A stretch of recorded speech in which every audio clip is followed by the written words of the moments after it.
The broadcast is now starting. All attendees are in listen-only mode. Hey everybody, welcome back to Amazing Mechatronics and Young Engineers. We're going to continue with Scratch today. No surprise there. What we're going to do is we're going to up the ante of our game complexity. As you can see, we're going to get started on a Space Invaders clone-ish. It's going to be a little bit different. And we're going to have to do things a little bit differently than how they are in the presentation here. But that's okay. It creates a little bit of a challenge. So why don't we go ahead and get started? Go ahead and get Scratch open and click on the Create, and we'll be off to the races. We're going to be creating a project from, no pun intended, Scratch. So first things first, why don't we go ahead and get rid of the cat sprite. Cat sprite is a good friend of ours, but we're just going to need something a little bit different here. And then what I'm going to do is I'm going to choose a different backdrop from the library.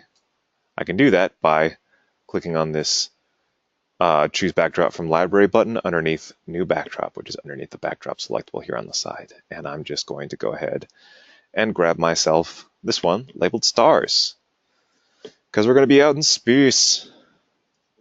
We're going to be doing space things.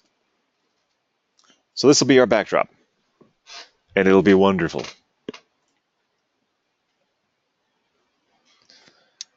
Once we've got our backdrop, let's go ahead and add a few sprites to the game, because we're going to need our ship, we're going to need an enemy, and we're going to need a laser that our ship shoots. So why don't I go ahead and choose a sprite from the library, and let's see what we got here. So we got cats and lobsters and crabs and fish and hats, helicopters, but this one looks pretty good. If I get to about here, I got a spaceship, which is perfect. So you've got tacos, so you can do space tacos if you want. Hit OK, and the spaceship gets brought into the project. Now this spaceship is way too big for our purposes. So what I'm going to do is I'm going to shrink it down. And the way we can do that is if you check these 5 little icons up here at the top, we've got a stamp, we've got a pair of scissors, we got 4 arrows pointing outwards, we got 4 arrows pointing inwards, and we got a question mark inside of a circle. What I'm going to do is I'm going to click the 4 arrows pointing inwards, and I'm going to shrink this thing down to size. Smaller, smaller, smaller, until that's about a good size. And I'm going to place it down at the bottom. In fact, I could actually make this just a little bit larger. There, perfect. So now we've got our spaceship, and the spaceship is going to be placed along the bottom, because Space Invaders, the whole idea is you've got sad ghosts. That was a different explanation. You've got your spaceship down at the bottom. Look at this meticulously drawn spaceship. And then you've got enemies up on the top. They look angry, and you shoot lasers and try and kill the enemies before they get down to the bottom and hit you. And they make this nice little back and forth path moving downwards a little bit each time, and then as soon as they get low enough, they'll run into you, and then you lose and it's game over. So you want to shoot them and get them before they get you. So we got our spaceship, it's going to be at the bottom. Now let's go ahead and add an enemy. We'll grab one from the sprite library. So we can use an airplane, we can use beetles, bears, cats, cheesy puffs, well, maybe not a symbol, because it's not a great sort of shape for it. A donut would be a good shape for it, but, well, this donut would be a good shape for it, but let's not use a donut, maybe not the convertible, maybe not guitars, lightning or monkey or Maya. I don't know why Maya looks so sad. We've got Nay Pony, which is definitely not My Little Pony.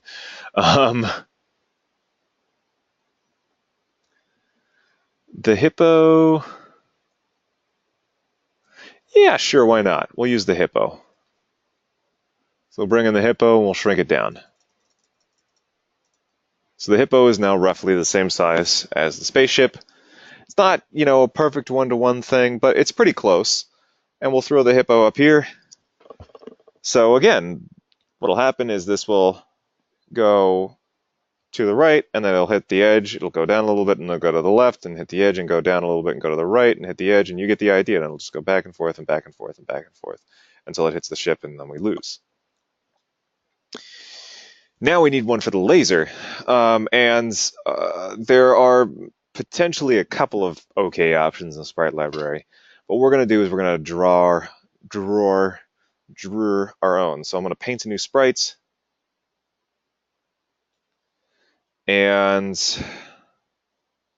why don't we just go ahead and create ourselves a rectangle, and we'll make it a nice green color, like so, and we'll paint bucket it in, like so, and when we feel satisfied with that, perfect. That's going to be our laser. But again, it's way too big, so go ahead and shrink it down. Now keep in mind the shrink works until you move your cursor at all, so you want to keep your cursor very still so that you can shrink it down to a nice size. So that looks decent. That could be our laser. I like that. So now we've got three sprites. We've got our spaceship, we've got our laser, and we've got our enemy. In this case, a hippopotamus with wings. Because, why not? We can set it up so that it flaps, but we won't worry about that too much. What we're really interested in is making sure that it faces correctly once we get it moving around. But I'm going to give everybody a couple of minutes to go ahead and do this as well. Raise your hand once you've got the backdrop and all of the sprites necessary in order to get started. Got a couple of hands up already. Perfect. Just wait for a few more, and once we've got that done, then we'll move on.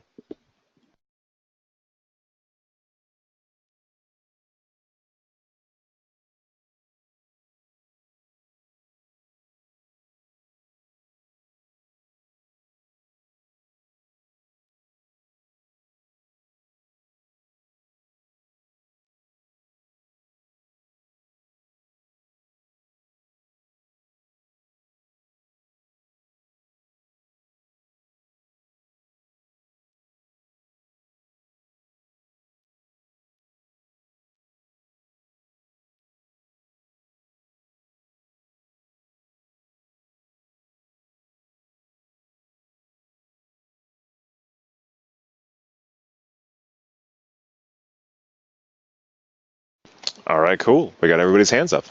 Okay, so let's go ahead and... Oh, wait, almost, but that's okay. We're close. Sorry, I missed a couple more. Let's go ahead and get started by making the ship move. We want the ship to move left and right whenever you use the left and right arrow keys on the keyboard. So we'll go ahead and head over to the spaceship, and let's throw in some code blocks here. First things first, we want this to happen as soon as the green flag is clicked. We want this to happen as soon as the game starts, because we want to make sure that that there's always input for the player. So go ahead and throw in the when green flag clicked block, because that's as good a starting point as any. And then remember, we want our game to take input for as long as it's running, right? As long as the green flag is enabled. So what kind of a block does that sound like?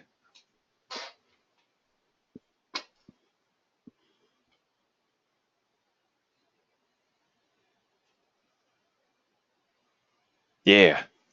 Yep, a forever block. Let's go ahead and throw that one in there as well. So, okay, here's where things get a little different from the last time. If you'll remember, under motion, I believe we just said set X to mouse pointer, or go to mouse pointer. That's what it was. No, set X to mouse pointer. That's what it, yep. Anyway, bleh. Um,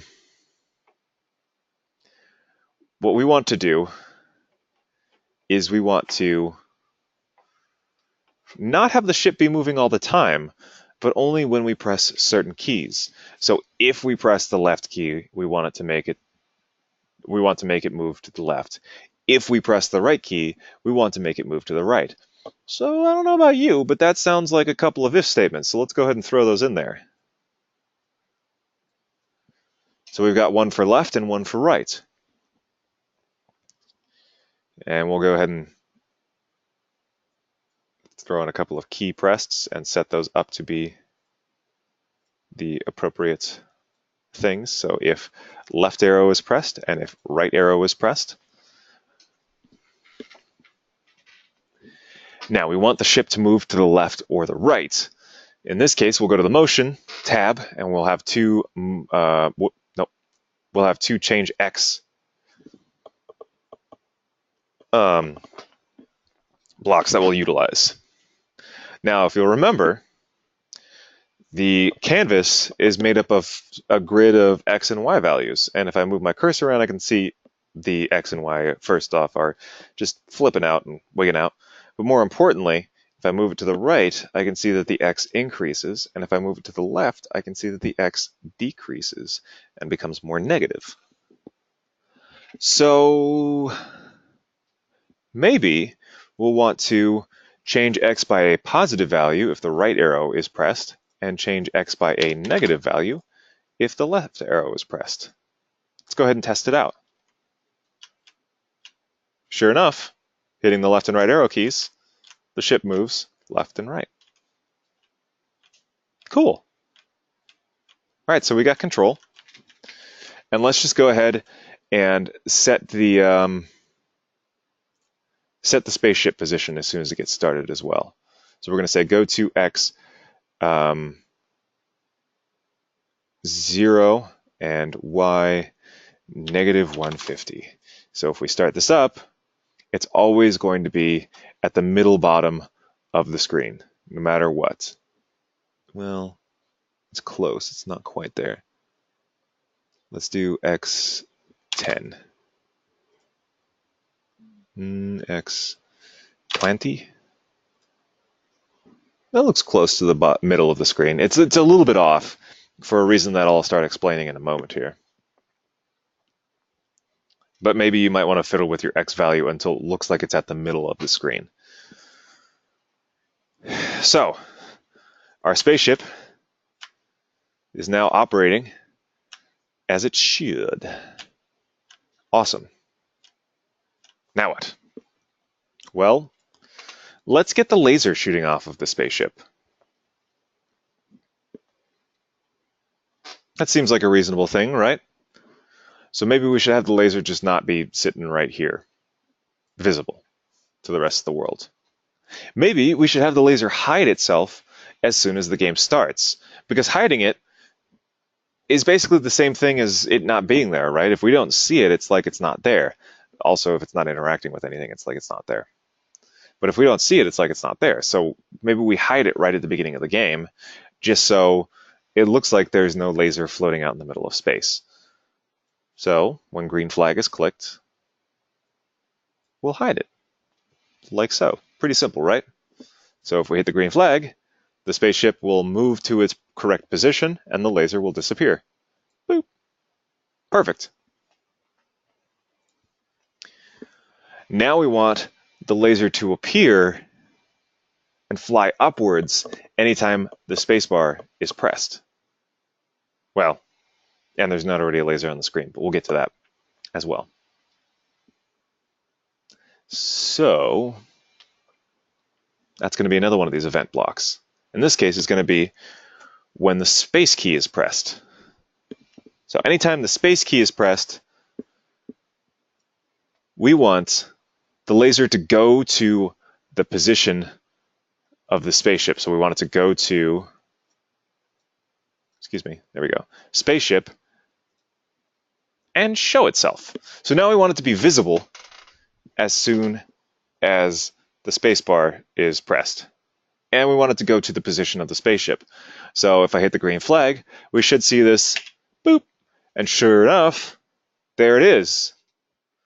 It's not exactly in the position that we want it to be in, because it's kind of like in the middle of the spaceship, but hey, that's a good start, right? So maybe we should mess around with this a little bit. But the question becomes, why does it appear there? Why does it not like go exactly where we want it to? Well, let me launch into another one of my long-winded explanations, and apologize in advance for it. So, if you remember, the canvas has a set of x and y coordinates on it. So we know exactly where on the canvas we want something to be.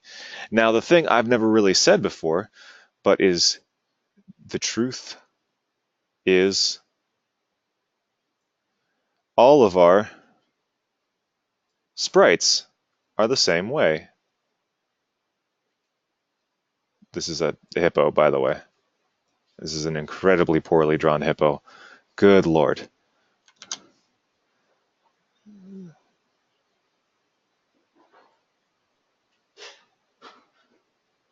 Oops. And then it maybe goes like, look at that hippo. All right. Oh, good Lord. Okay, so the one thing I haven't mentioned is all of these sprites are the same way. They all have their own x and y coordinate sets. Make that look more like an x. There we go.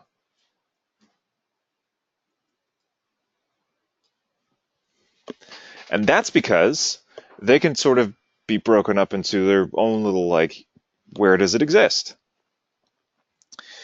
And the trick with those is there is very clearly a center or an origin for those. There's very clearly a point that is considered to be like the sort of the most important point on the picture. And it's pretty much always where the x and y meet. It's referred to as the origin.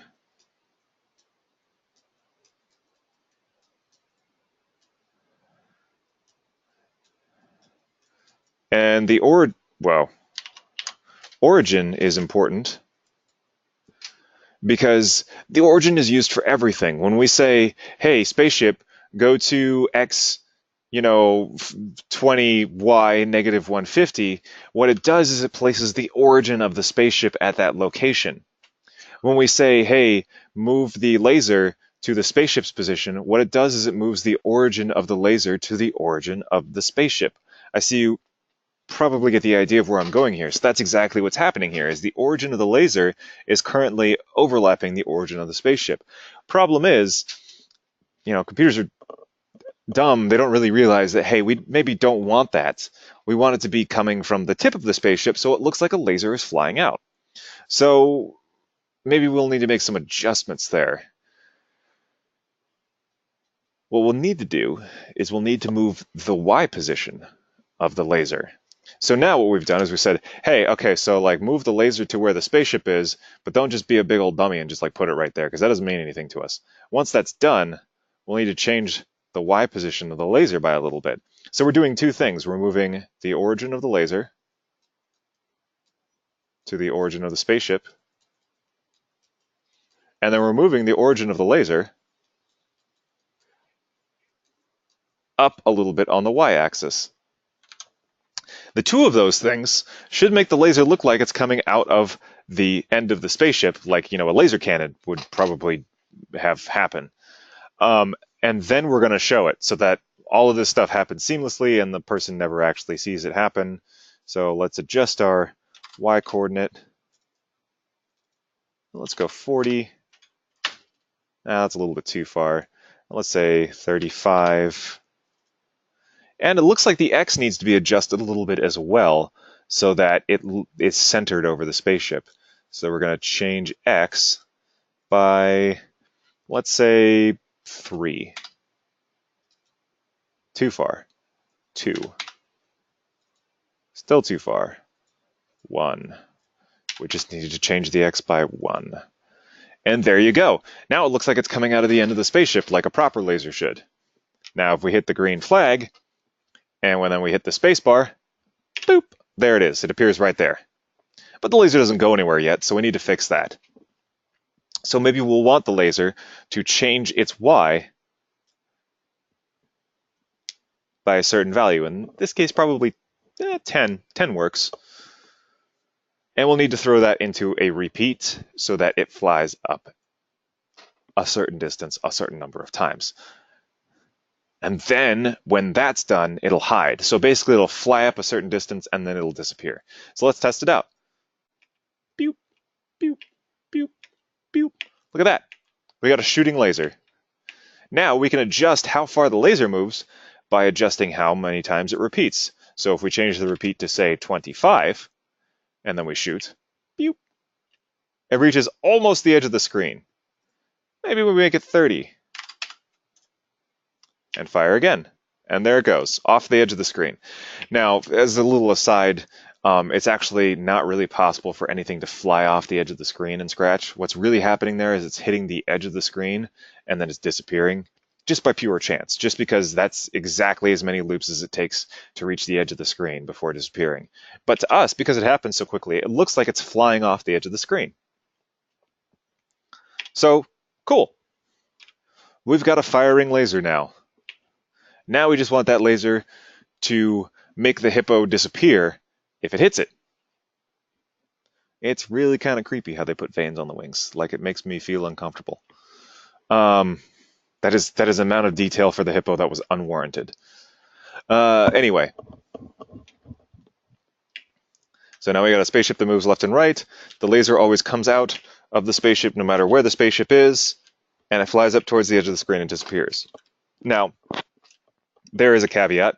You'll notice that how quickly you press the spacebar doesn't affect how quickly the laser shoots. The laser only shoots if there is no laser on the screen. And this was actually kind of a feature of the original Space Invaders when it first came out. Both a feature and a limitation, and in all senses of the words. There could really only be, I believe, 3 lasers on the screen at once. And that presented a unique challenge for the player because may have only been 1, if I remember correctly, somewhere between 1 and 3, because you had to make sure that you didn't miss your shots.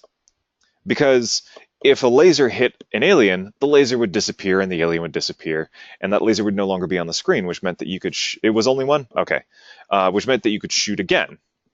But if you missed the alien, you had to wait until the laser went all the way to the top of the screen before it disappeared and you could shoot again. So that was an interesting thing. You had to make sure that you never missed. Well, not never, but well, yeah, never. You had to make sure that you didn't miss. And on top of that, as the aliens moved down on the screen and got closer to you, it meant that you could shoot more often because they were closer to you. So the laser didn't take as much time to reach them, which meant that it disappeared more quickly, which meant that you could fire again. So you could just kind of go ham as the aliens got really close to you, but it also meant that you were really close to death. So it was a way that sort of balanced itself out. Yeah, that's sort of an interesting little tidbit of history about Space Invaders. So anyway, let's move the hippo back up here, and we're going to go ahead and we're going to start coding for the hippo.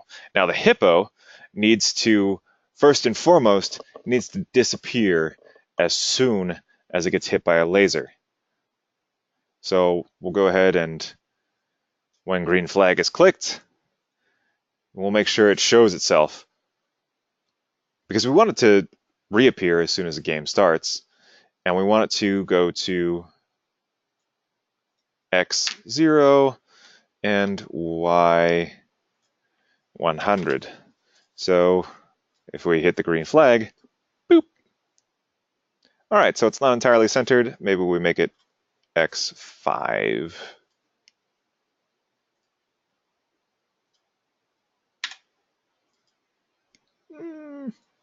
Maybe 10. Okay, that looks roughly-ish centered. Maybe we make it 15 and we call it a day. Cool, good enough. All right, so this is our alien right here. For all intents and purposes, it is a hippo with fly wings. And what we want it to do is we want it to disappear as soon as it's touched by a laser. Sounds like a hide to me, right? An if statement with a hide. So let's say if, then hide. Oops, then hide.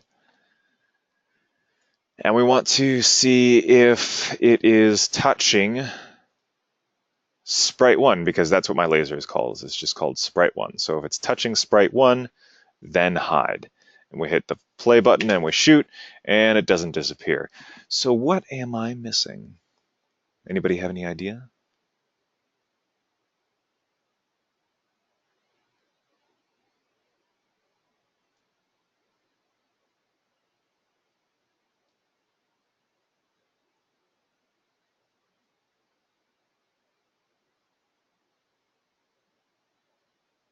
What is wrong with this picture? Yeah, you got it. We're missing a forever loop. Why are we missing a forever loop? Well, okay, let me just say that. So whenever the green flag is clicked, remember, Scratch moves from top to bottom, right? So it puts it in its correct position, it shows it, and then it asks, hey, is it touching sprite 1? And then if it is, it hides it, and then if it's not, it moves on. Trick is, this all happens right here in a fraction of a second. Like we're talking maybe a couple thousandths of a second. That there is never going to be a laser touching it that soon. A, because we are not fast enough as human beings in order to be able to get that to, shoot and hit him. Also, B, because we made it so that the laser does not move fast enough to be able to reach him in the tiny, tiny fraction of a second it takes for him to run that check. However, if we throw it inside of a forever loop, he will always be asking if sprite 1 is touching him. And if it is, or her, if it is, then we have the hippo hide. So this is the same thing, it's just with some waiting attached. Some patience. It wants to check and make sure throughout the length of the program it's not touching the laser. So now we can run it, we can move back and forth, we can shoot off here and here and here, and then hit him, and boop, disappears. Just like that. So cool. Now we've got a hippo that disappears whenever it's hit with a laser and reappears as soon as the game starts. We've got, for all intents and purposes, a single objective. Now we need to create a condition. Well, okay, first off, let's expand upon this a little bit. We'll add a score maybe, so that our score increases whenever the hippo is hit.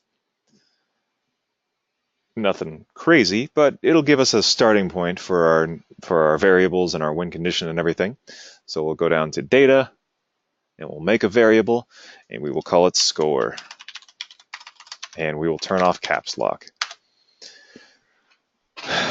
So our score variable is up there at the top. We want to make sure that as soon as the game starts, the score is reset to 0, and that it is increased by 1 every time you shoot a hippo.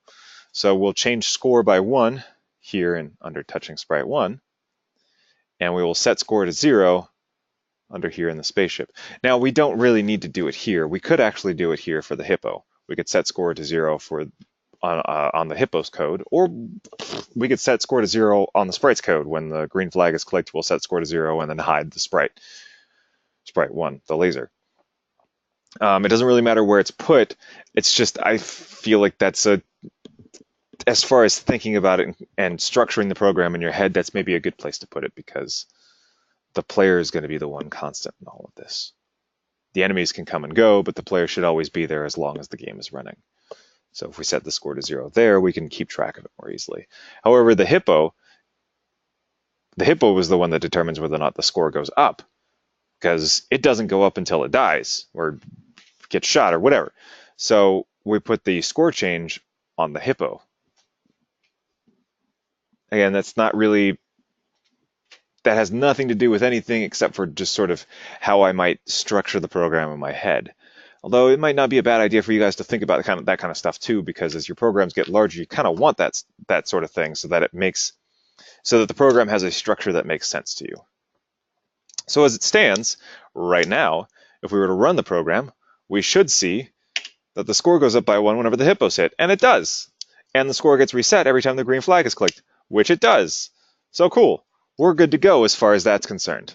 Now we need to make it so that the hippo is a little bit trickier to hit, and it tries to get the player.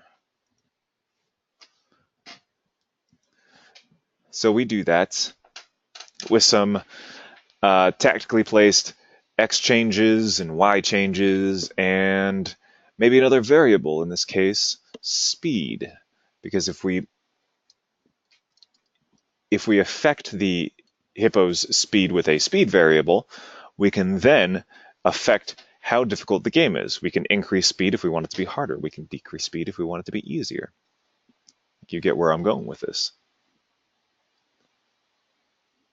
So let's go ahead and get started by creating our very own initial speed variable. Make a variable, we'll call it speed, and we'll make it available for all sprites. The reason why we'll make it available for all sprites is because we can create multiple enemies, perhaps in the next class, and set them all to the same speed so that they all move at the same speed, which, you know, it's probably a good thing to do. So let's see here. We want the hippo to move at speed always.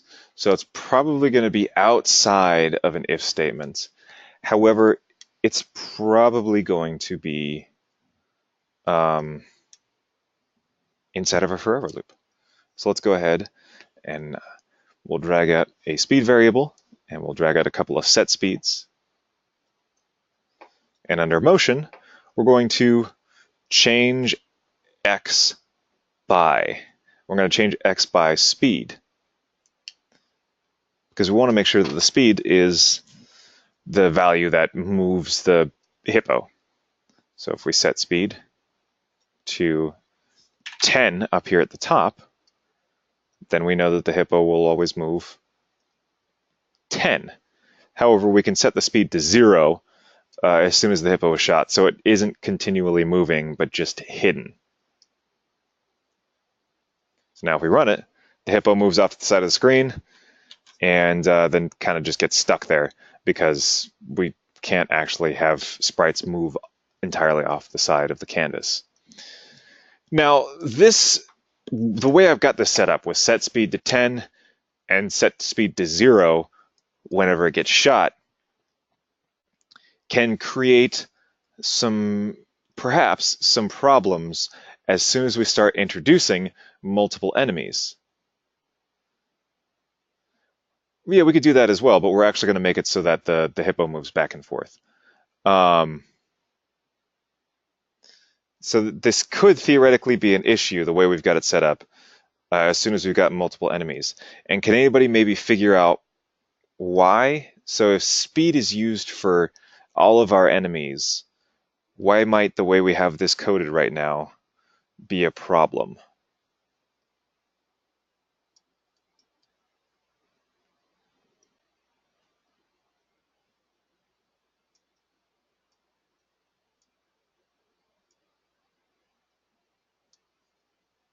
And I'm thinking specifically about, yeah, you got it. They'll all stop if one of them is shot, because this speed is a variable that's visible to all of them. So all of them are going to be using this speed variable. And if we set it to 0 as soon as one of them is shot, well, that one will stop moving and dutifully hide itself. Yeah, exactly. When one dies, they will all stop. The other ones will all stop as well, though, because we set speed to 0. So this comes back into a thing called program scope or variable scope, which we will touch upon in the next class. We will set it up so that, you know, not all of them will stop. However, they will all have the same speed, and we'll still use the speed variable. But for now, this is good enough. For now, we'll make this work. All right. So we've got a hippo that moves to the right of the screen and disappears when shot. However, we want to make it so that the hippo moves to the right of the screen, and as soon as it hits it, it moves down a little bit and starts moving to the left, And then as soon as it hits the left side of the screen, it moves down a little bit and starts moving to the right, and so on and so forth. So we need to figure out how exactly we can do this the best. So let me move the hippo off to the very edge of the screen, and I'm going to throw in a couple of if statements. Now, why might I be throwing in some if statements? Oops.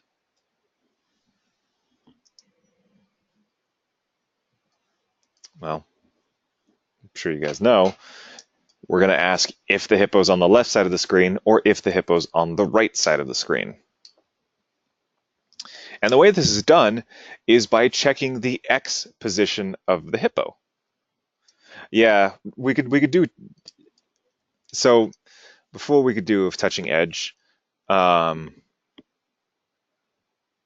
unfortunately there is no, because that one's for bounce, but we want it to move down a little bit as well, which we could do actually. But we're gonna do this a little bit differently. We're gonna say if the hippo's X position is above or below a certain value, then we're gonna do the things we want to do. So we're gonna change Y on each of these first of all by -10 because we want it to move downwards.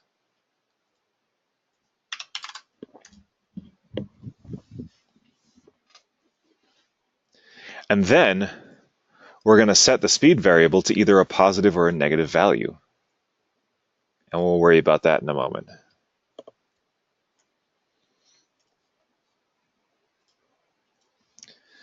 But what we want to do is we want to make sure that the X position is either higher than or lower than a certain value. In this case, now you can see why this drawing existed. So we've got our hippo. This looks more like an alligator right now. And we want to make sure our hippo is above a certain value and below a certain value. And this is in the X. We want to make sure it's more than, let's figure out what those values are. So if we hit here on the edge, this is about as far as we want it to go. So let's see here. It's about 205. So let's say we don't want the hippo to go above 205. And then we'll move it over to the left-hand side. And we say about the same. We don't want the hippo to go below -205.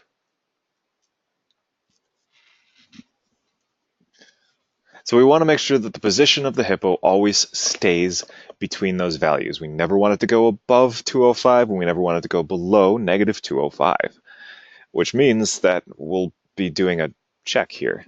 So X position and X position. We've got greater than and less than. Let's go ahead and throw these in here as well.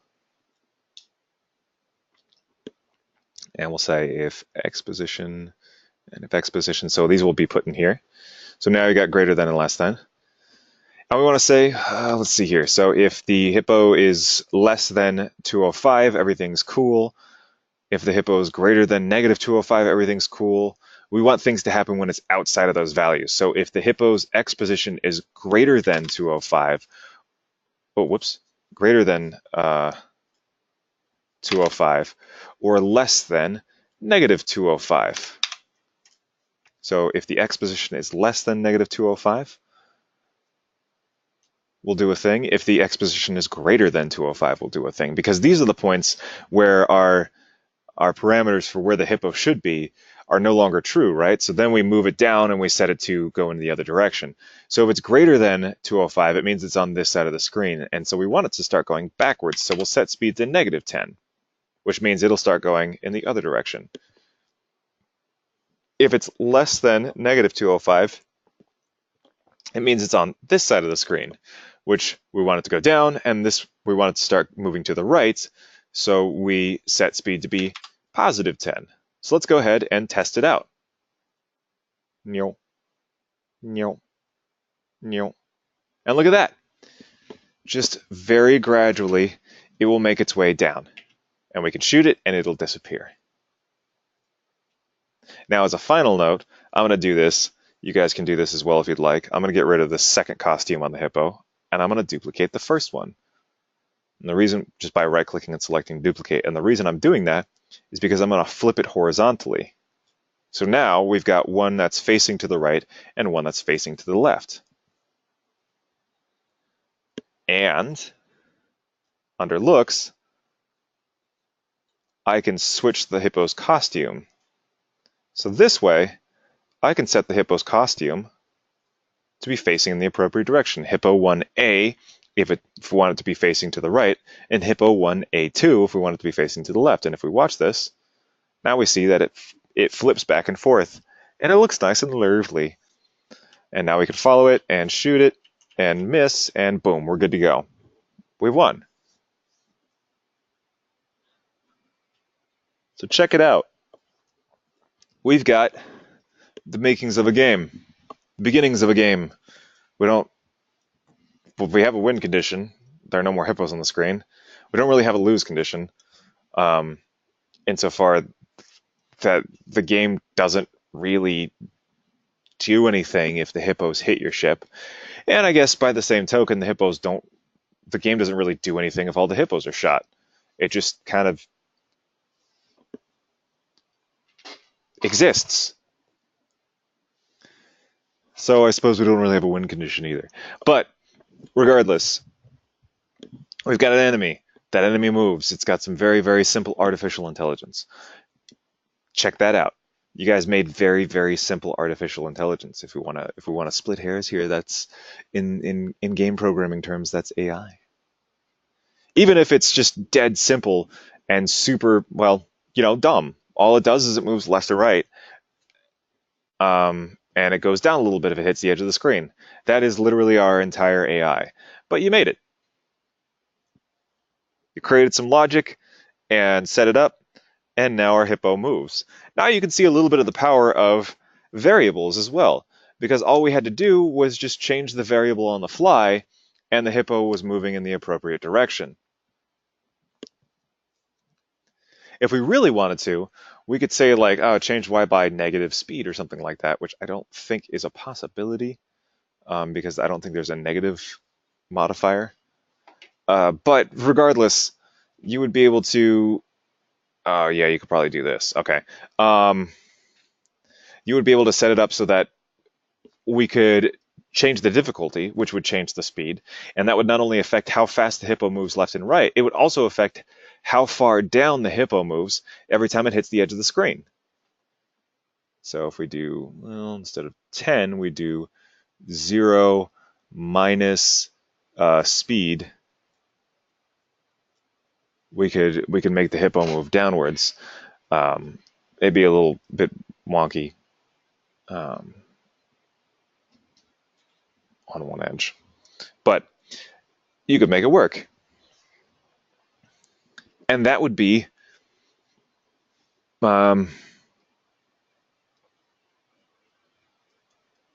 just more features for your game. All right, so for next class, I'm going to focus on adding multiple enemies to the game, so we can talk a little bit about variable scope and stuff like that. We'll look at maybe, I don't know, setting up the ability to do multiple difficulties, so that's a possibility for you. We'll see about expanding upon this concept and getting a little bit more familiarized with, more programming and stuff like that.